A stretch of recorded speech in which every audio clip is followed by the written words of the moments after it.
Assalamualaikum warahmatullahi wabarakatuh. Perkenalkan, nama saya Rina Setiana, Unit Kerja SD Negeri Banyarwangi, CGP Angkatan 11 Kabupaten Tasikmalaya, akan melakukan salah satu aksi nyata dari modul 1.4 Budaya Positif dengan melakukan desiminasi budaya positif. Yang terhormat Fasilitator Ibu Jayanti Sopiana SPD, yang terhormat Bapak Yana Mardiana sebagai pengajar praktik, Bapak UU Sutari SPD SD sebagai kepala sekolah dari SD Negeri Banyarwangi, dan seluruh Dewan Guru SD Negeri Banyarwangi sebagai peserta desiminasi. Kepada semua yang menyimak video ini, semoga bermanfaat. Tergerak, bergerak, menggerakkan. Wassalamualaikum warahmatullahi wabarakatuh. Assalamualaikum warahmatullahi ta'ala wabarakatuh. Alhamdulillahirabbil alamin, wabihi nasta'inu ala umuri dunya waddin, wa ala alihi wa sahbihi ajmain. Amma ba'du. Yang terhormat Bapak Kepala Sekolah Dasar Negeri Banjarwangi, yang saya hormati Bapak Ketua Komite SD Negeri Banjarwangi beserta Dewan Guru yang saya banggakan. Marilah kita bersama-sama bersyukur kehadirat Allah Subhanahu wa Ta'ala dengan mengucapkan syukur Alhamdulillah, serta sholawat salam kepada baginda kita yang mulia, yakni Nabi besar Muhammad Sallallahu Alaihi Wasallam. Untuk mengefektifkan waktu, marilah kita buka acara desiminasi ini dengan bacaan basmalah bersama-sama. Bismillahirrahmanirrahim. Untuk acara selanjutnya, yaitu pemaparan desiminasi oleh Ibu Rina Setiana SPD. Kepadanya disilahkan. Bismillahirrahmanirrahim. Assalamualaikum warahmatullahi wabarakatuh. Ucapan terima kasih kepada moderator yang telah memberikan kesempatan kepada saya untuk melakukan salah satu tugas dari program guru penggerak ini. Yang terhormat Bapak Kepala Sekolah SD Negeri Banjarwangi, yang kami banggakan Dewan Guru SD Negeri Banjarwangi. Alhamdulillahirabbil alamin. Puji serta syukur marilah kita panjatkan kehadirat Allah Subhanahu wa Ta'ala, karena berkat rahmat dan hidayahnya kita semua bisa berkumpul dan bertatap muka bersama dalam acara desiminasi modul 1.4 budaya positif dalam keadaan sehat walafiat. Sholawat beserta salam semoga selalu terlimpah curahkan kepada junjunan kita, yakni Habibana wa Nabiyana Muhammad Sallallahu Alaihi Wasallam, kepada keluarganya, kepada para sahabatnya, dan mudah-mudahan sampai kepada kita umatnya akhir zaman. Amin ya Allah ya Rabbal Alamin. Bapak, Ibu guru hebat semua, salam dan bahagia. Izinkan pada hari ini saya Rina Setiana SPD, Unit Kerja SDN Banjarwangi, CGP Angkatan 11 Kabupaten Tasikmalaya, melakukan salah satu tugas aksi nyata desiminasi modul 1.4 budaya positif.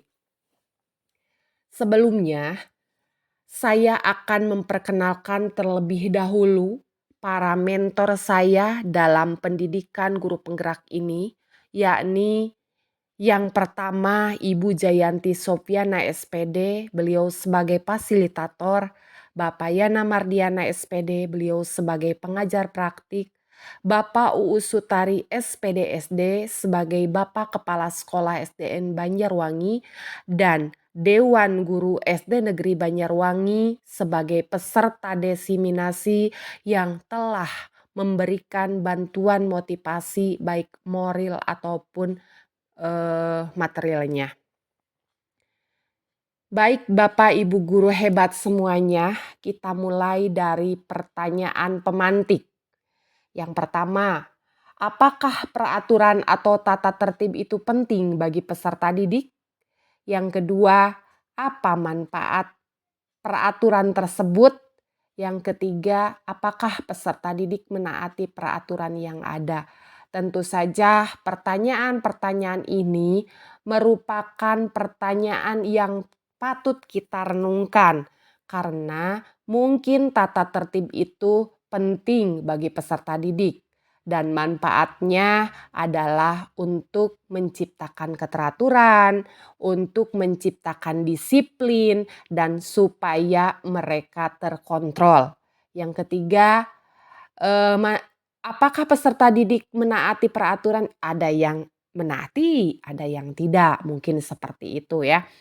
Nah, pertanyaan-pertanyaan tersebut berhubungan dengan teori kontrol atau ilusi kontrol. Di mana ilusi kontrol itu adalah ilusi guru mengontrol murid. Yang kedua, ilusi bahwa kritik dan membuat orang merasa bersalah dapat menguatkan karakter.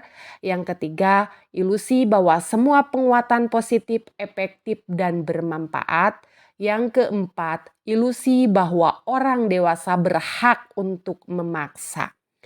Nah, tadi berhubungan dengan teori ilusi kontrol tersebut, maka ada pula hubungan dengan aturan dan tata tertib tersebut. Mungkin aturan dan tata tertib tersebut bisa berguna atau bermanfaat pada waktu itu dan didasarkan dengan teori dan ilusi kontrol tersebut. Nah, paradigma perubahan teori kontrol atau ilusi kontrol itu pada zaman sekarang berubah menjadi budaya positif. Kenapa budaya positif? Suasana positif sangat mendukung terlaksananya pembelajaran yang kondusif. Suasana positif akan membuat lingkungan belajar lebih menyenangkan sehingga proses belajar dapat berjalan tanpa beban dan tekanan, melainkan keinginan dan kesadaran dalam diri peserta didik. Suasana positif juga akan membentuk karakter positif peserta didik sehingga akan menjadi budaya positif peserta dan budaya positif lingkungannya. Pengertian budaya positif. Budaya positif adalah nilai atau keyakinan dari kebiasaan-kebiasaan di sekolah yang berpihak pada peserta didik sehingga peserta didik menjadi pribadi yang bijaksana dan bertanggung jawab.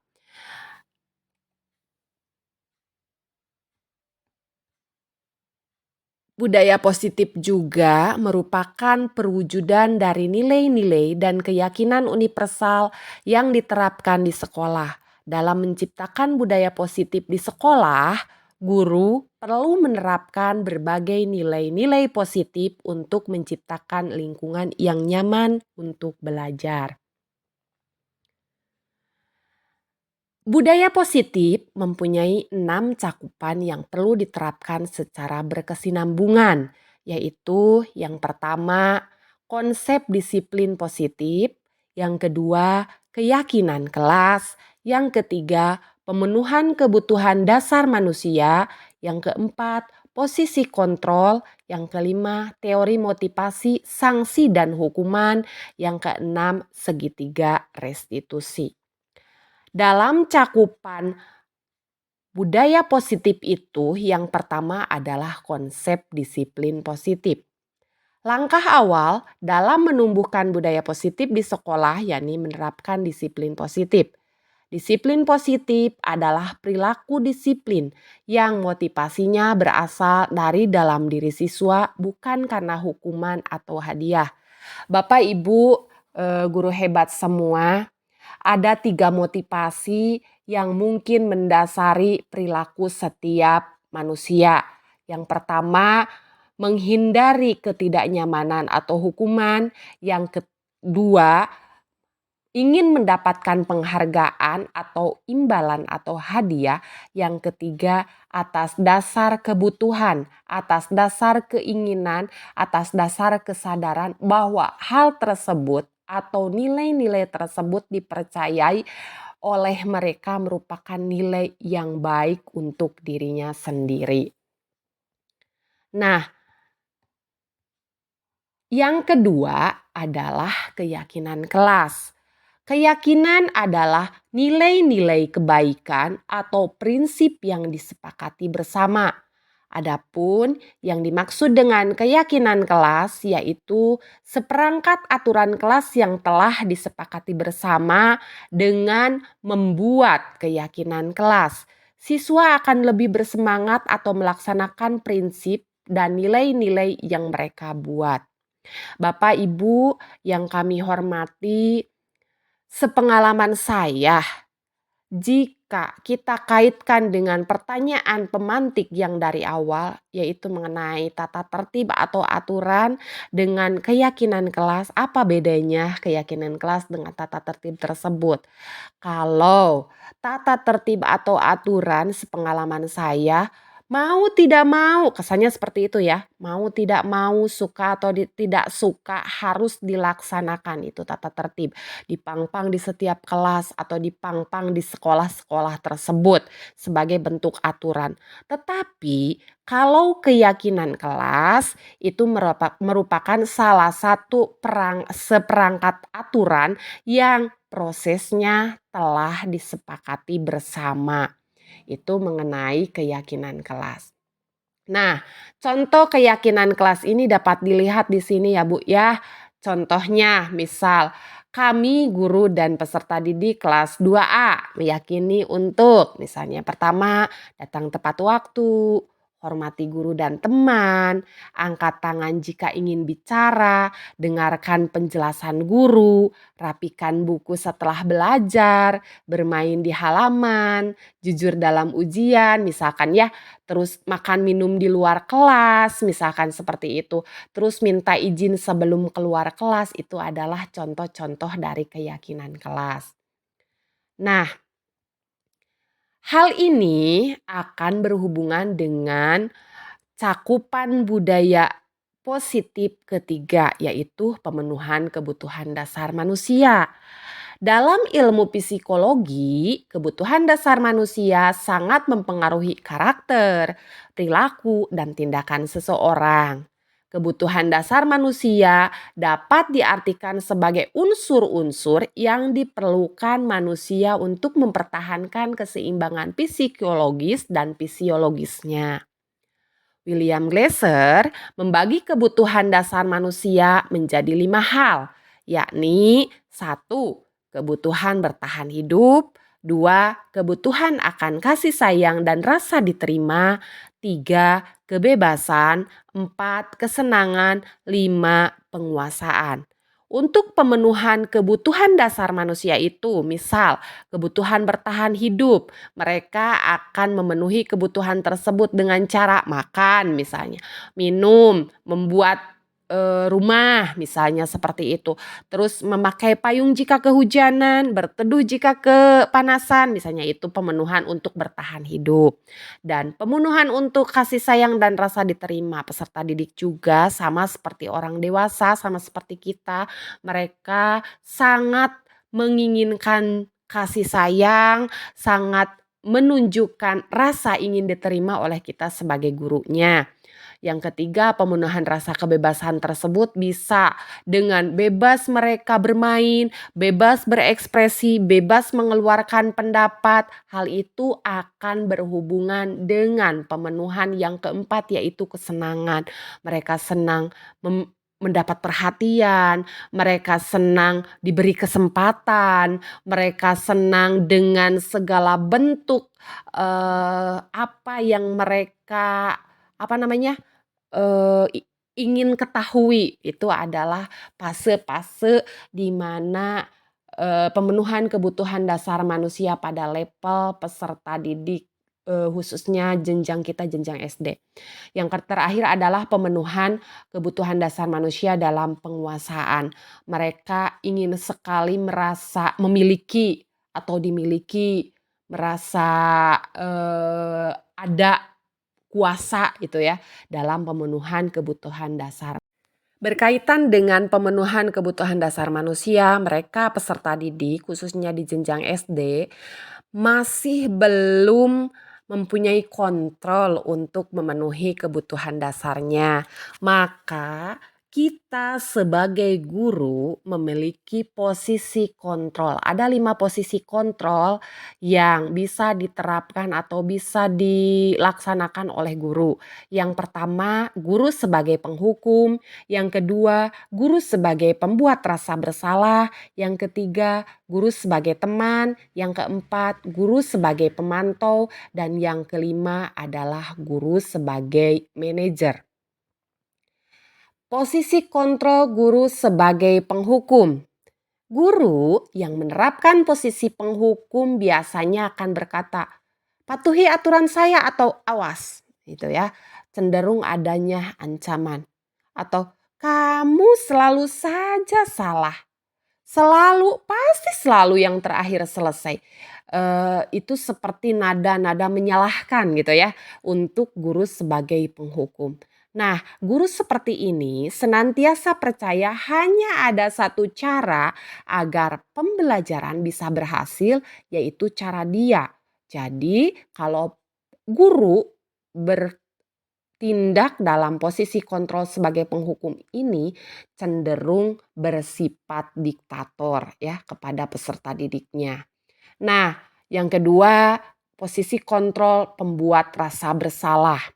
Pada posisi ini biasanya guru akan bersuara lebih lembut. Pembuat rasa bersalah menggunakan keheningan, merasa tidak nyaman kepada peserta didik, merasa bersalah atau rendah diri. Biasanya contoh kata-kata yang keluar walaupun dengan nada lembut misalkan seperti ini. "Ibu sangat kecewa sekali dengan kamu. Berapa kali Bapak harus memberitahu kamu ya?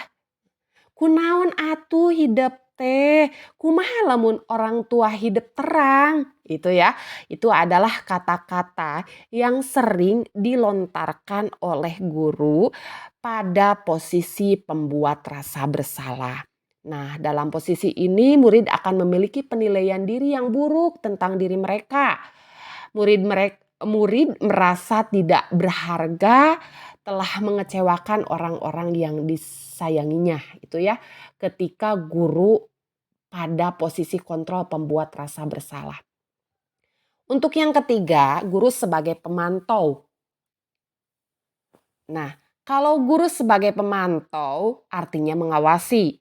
Pada saat ini atau pada saat itu kita sebagai guru mengawasi, bertanggung jawab atas perilaku orang yang kita awasi. Pada posisi pemantau berdasarkan peraturan atau konsekuensi. Dengan menggunakan sanksi atau konsekuensi, kita sebagai guru dapat memisahkan hubungan pribadi kita dengan murid. Biasanya guru yang memposisikan diri sebagai posisi kontrol sebagai pemantau selalu berkata, "Peraturannya apa? Apa yang telah kamu lakukan?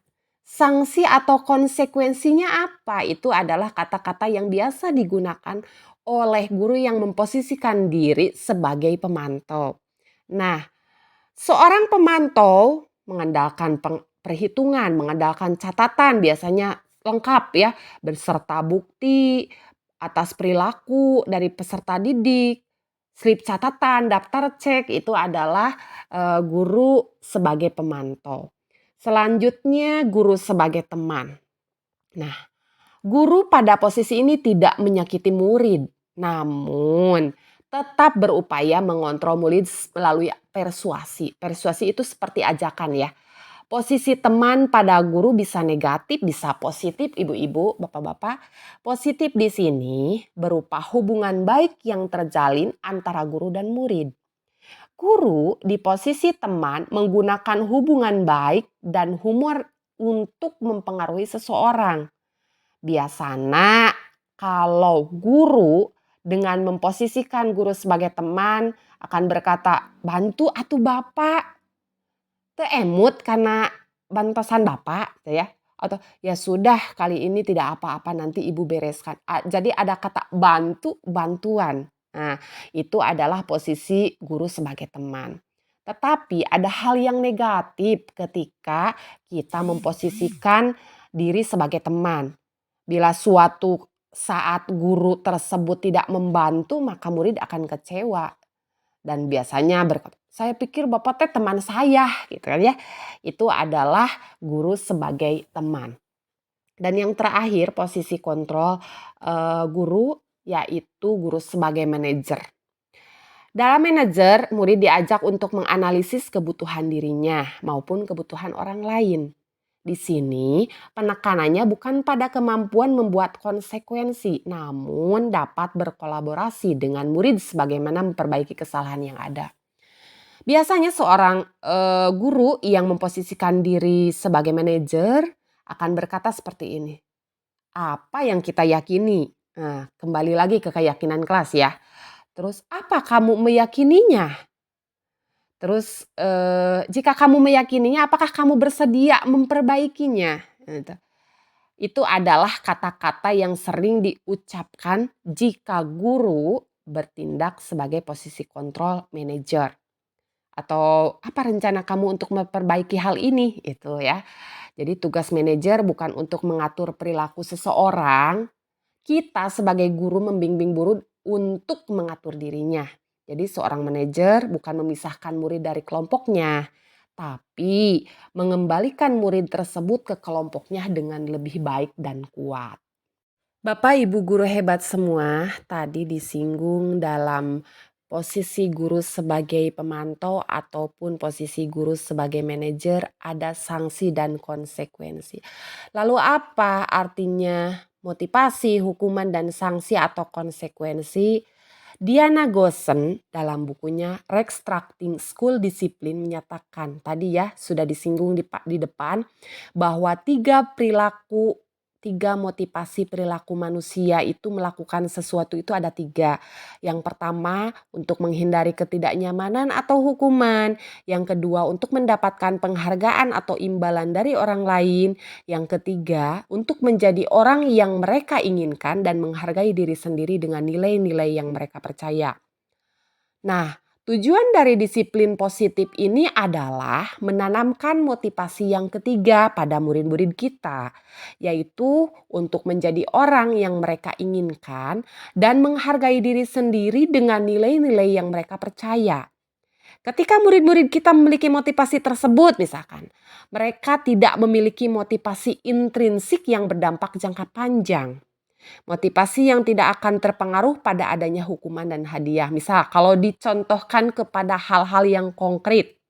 Kita dalam kehidupan sehari-hari mau berkendara sepeda motor, memakai helm bukan karena takut ditilang tetapi karena kesadaran bahwa hal itu adalah menjadi kebutuhan kita. Dan berjaga-jaga jika suatu saat ada hal-hal yang tidak diinginkan kita dapat melindungi diri kita sendiri. Itu kan tidak bergantung atas adanya hukuman sieun ditilang atau hadiah penghargaan karena taat pada aturan. Itu tidak, karena adanya motivasi intrinsik yang berdampak pada dirinya sendiri. Nah, lalu apa sebenarnya perbedaan hukuman, konsekuensi dan restitusi? Nah, hukuman adalah cara untuk mengarahkan sebuah tingkah laku agar sesuai dengan tingkah laku yang berlaku secara umum. Sedangkan konsekuensi adalah akibat dari suatu perbuatan maupun pendirian yang telah atau hendak dilakukan. Sedangkan restitusi adalah pembayaran ganti rugi pada korban. Pembayaran ini memiliki beberapa tujuan. Salah satunya sebagai bentuk tanggung jawab. Itu adalah perbedaan hukuman, konsekuensi, dan restitusi. Nah, untuk cakupan budaya positif yang keenam adalah segitiga restitusi. Pak, Bu, Kita dalam kehidupan sehari-hari ketika mengajar tentu banyak sekali permasalahan-permasalahan yang peserta didik kita itu lakukan. Baik perselisihan antar teman, membuat keonaran, membuat rasa kesal dan lain sebagainya itu tentu saja sering kita temukan. Nah, permasalahan-permasalahan itu dapat kita selesaikan dengan cara pendekatan segitiga restitusi. Keinginan untuk melakukan nilai-nilai baik dan ditumbuhkan dengan konsep segitiga restitusi itu. Apa itu restitusi? Restitusi adalah upaya mendisiplinkan siswa dengan meminta siswa bertanggung jawab dengan menyelesaikan masalahnya.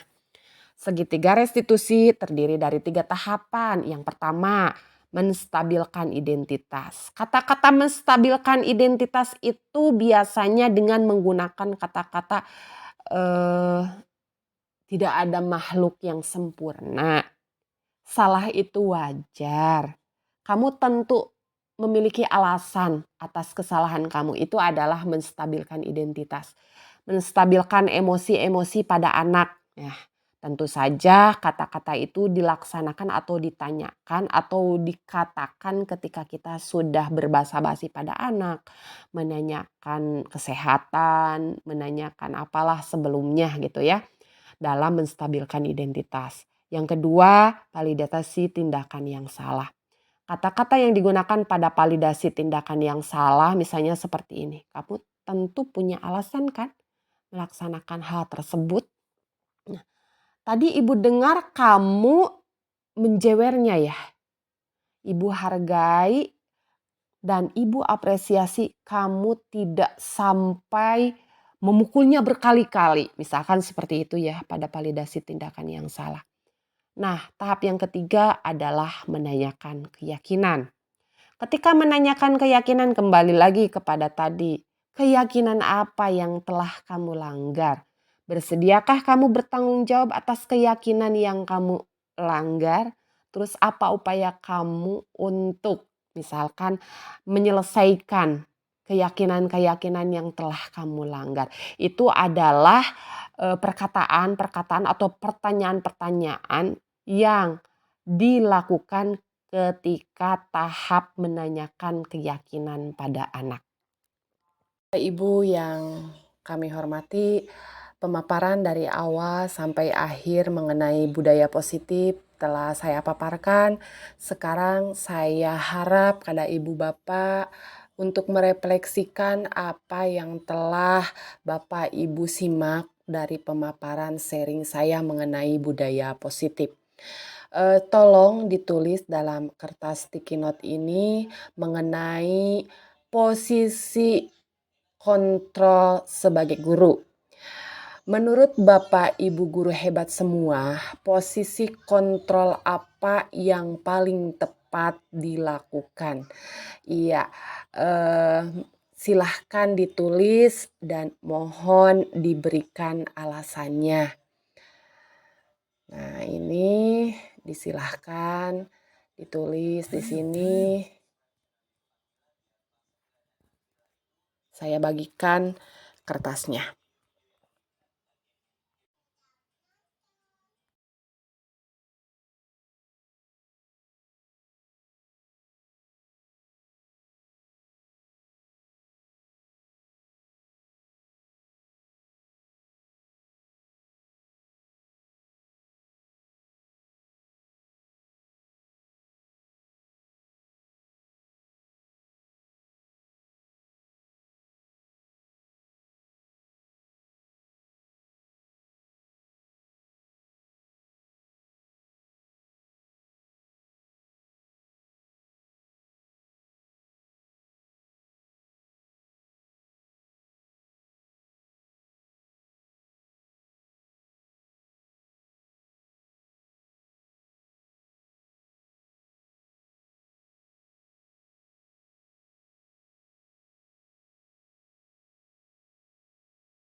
Setelah melakukan refleksi, saya mengadakan penguatan-penguatan dengan cara bertukar pikiran dengan peserta desiminasi, mana yang disebut sanksi atau hukuman dan mana yang disebut dengan konsekuensi. Mereka terlihat antusias, menunjukkan bahwa ini adalah sanksi dan ini adalah hukuman terhadap 2 kasus yang saya, terapkan dalam desiminase ini. Ini hanya adalah saya membawa contoh 2 kasus saja.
Pada adegan ini saya melakukan, sedikit ice breaking terlebih dahulu dengan para peserta desiminasi dengan melaksanakan tepuk 1, tepuk 2, tepuk 3, 1, 2, 3 dengan cara mempraktekkan tepuk 1, tepuk 1, tepuk 2, tepuk 2, tepuk 3, tepuk 3. 1 dengan menunjukkan, ke arah hidung, 2 dengan memegang kedua telinga, 3 dengan silang hidung dan telinga kedua tangan tersebut. Nah, terlihat sangat antusias. Nah, pada bagian selanjutnya saya melakukan evaluasi. Mereka diminta untuk mengidentifikasi 2 buah kasus mengenai perbedaan antara sanksi dengan konsekuensi. Sanksi atau hukuman dengan konsekuensi.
Pada bagian ini saya bertukar pendapat dengan salah satu peserta desiminasi yaitu Pak Suhendar. Beliau menyatakan pendapatnya mengenai paradigma perubahan budaya positif yang awalnya dari tadi yang sudah dibahas mengenai aturan, tata tertib berhubungan dengan hukuman atau sanksi yang bergeser pada budaya positif yang nantinya akan berubah menjadi konsekuensi. Mereka sangat apresiasi terhadap budaya positif dan mudah-mudahan di sekolah ini bisa mengaplikasikannya mengenai pembudayaan budaya positif ini.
Hadirin yang saya banggakan, demikianlah pemaparan desiminasi oleh Ibu Rina Setiana.